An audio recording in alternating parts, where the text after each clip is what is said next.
Love is supposed to make you feel safe. Marriage is supposed to mean trust. But sometimes, the very relationship meant to protect you becomes the most dangerous place you can be. Imagine standing at the altar, promising forever to someone you believe you truly know, while standing just inches away from a secret so dark that it will eventually destroy everything. This is a story about love, marriage, and a shocking crime that no one saw coming, until it was far too late. From the outside, their relationship looked perfect.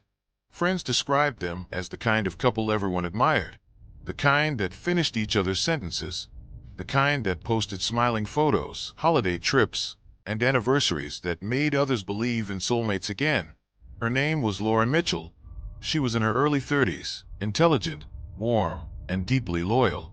She believed in commitment. She believed in building a future together.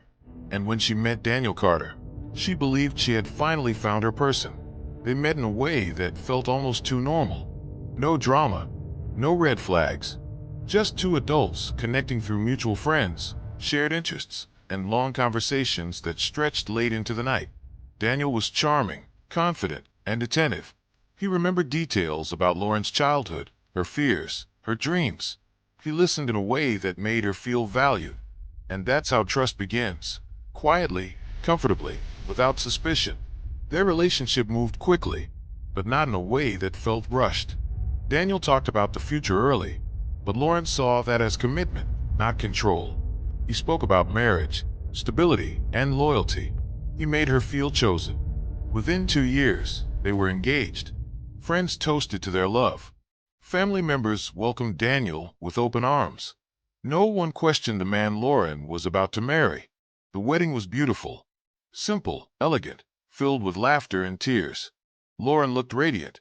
Daniel looked proud. Their vows spoke of honesty, partnership, and standing together through anything. And in that moment, everyone believed them, especially Lauren. Marriage changed things, but not all at once. At first, life settled into routines. Workdays, weekends, shared responsibilities. But slowly, subtle shifts began to appear. Daniel became more private. Not distant, just guarded. He locked his phone. He took calls in another room. When Lauren asked, he brushed it off as work stress. She trusted him. That's what marriage is supposed to be built on. Then came the arguments. Small at first. Money, time, priorities. Daniel began to accuse Lauren of questioning him too much. He framed it as pressure, as disrespect, as a lack of trust. Lauren found herself apologizing just to keep the peace. She told herself this was normal, that every marriage has rough patches, that love requires compromise. What Lauren didn't know was that Daniel was hiding more than stress. Behind the scenes, Daniel's life wasn't as clean as it appeared. He had financial problems he never disclosed, debt, failed investments, and a past he had carefully rewritten. Pieces of his history didn't line up, but no one thought to dig deeper. Why would they? He was a husband, a professional, a man with nothing to hide, or so it seemed. As pressure mounted, Daniel's behavior grew darker. He became controlling, masking it as concern. He wanted to know where Lauren was at all times. He questioned her friendships. He made her feel guilty for wanting independence. And the most dangerous part? He never raised his voice. He never lost control publicly. His manipulation was calm, calculated, and quiet. Lauren confided in a close friend that something felt off, that she felt like she was walking on eggshells in her own home. But she also said something that haunts the story. He's my husband. I'm sure it'll get better. It didn't. The crime didn't happen suddenly. It built itself slowly, behind closed doors, in moments no one else could see. Financial stress intensified. Arguments became sharper. Daniel's temper surfaced in flashes. Still, there was no screaming, no obvious violence. Just tension. Just fear Lauren couldn't fully explain. Then one night, everything changed. Police were called to the house after a neighbor reported a disturbance. By the time officers arrived, the scene was quiet. Too quiet. Inside, they found Lauren unresponsive. The person who called 911 was Daniel. Calm. Composed. He told officers it was an accident. A fall. A terrible misunderstanding. At first, the story seemed plausible. Married couples argue. Accidents happen. But something didn't sit right with investigators. Lauren's injuries didn't match Daniel's account. The timeline was inconsistent, and the more questions police asked, the more Daniel's story shifted. What investigators uncovered next shocked everyone. Daniel wasn't just a stressed husband. He had been living a double life. Financial records revealed massive debt hidden from Lauren. Insurance policies had been taken out quietly. Messages showed escalating control and manipulation. What appeared to be a loving marriage was actually a pressure cooker, and Lauren had been trapped inside it.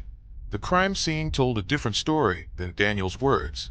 Forensic evidence revealed violence, intent, a moment where anger crossed a line that could never be uncrossed. When Daniel was arrested, the community was stunned. The man who smiled in wedding photos, the husband who spoke about loyalty, the person everyone trusted. Suddenly, he was facing charges for the murder of his own wife. In court, the truth unfolded piece by piece. Prosecutors painted a picture of a marriage built on deception, of a man who valued control over partnership, of a relationship where love became a weapon. Witnesses testified about Lauren's growing fear, about her isolation, about warning signs no one recognized until it was too late. Daniel maintained his innocence at first. He spoke softly. He cried on the stand. But evidence doesn't lie. And eventually, the story he tried to sell collapsed under its own weight. Lauren's family described her as loving, forgiving, and loyal to a fault. They spoke about how deeply she believed in marriage, how she wanted to fix things instead of walking away. And that belief, that hope, cost her everything. This story isn't just about a crime. It's about how easily danger can hide behind normalcy, how love can blind us, how marriage, when built on lies, can become a cage instead of a partnership. The most disturbing part is how familiar the story feels. There was no stranger lurking in the shadows, no obvious villain, just a husband, a home, a life that looked safe. And that's why this case matters. Because love doesn't always announce when it turns dangerous. Because control can look like care. Because manipulation often whispers instead of screams. And because the idea that this could never happen to me is one of the most powerful illusions we have. Lauren trusted the person she married. She believed in the vows she spoke. And she paid the ultimate price for a truth she discovered too late. This story leaves us with uncomfortable questions. How well do we really know the people closest to us? How many warning signs do we ignore in the name of love? And how many tragedies could be prevented if we took those quiet doubts seriously? Love should never require fear. Marriage should never demand silence.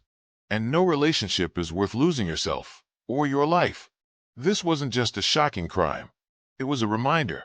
One that echoes long after the courtroom lights dim and the headlines fade. Because sometimes the most dangerous stories don't begin with hate. They begin with love.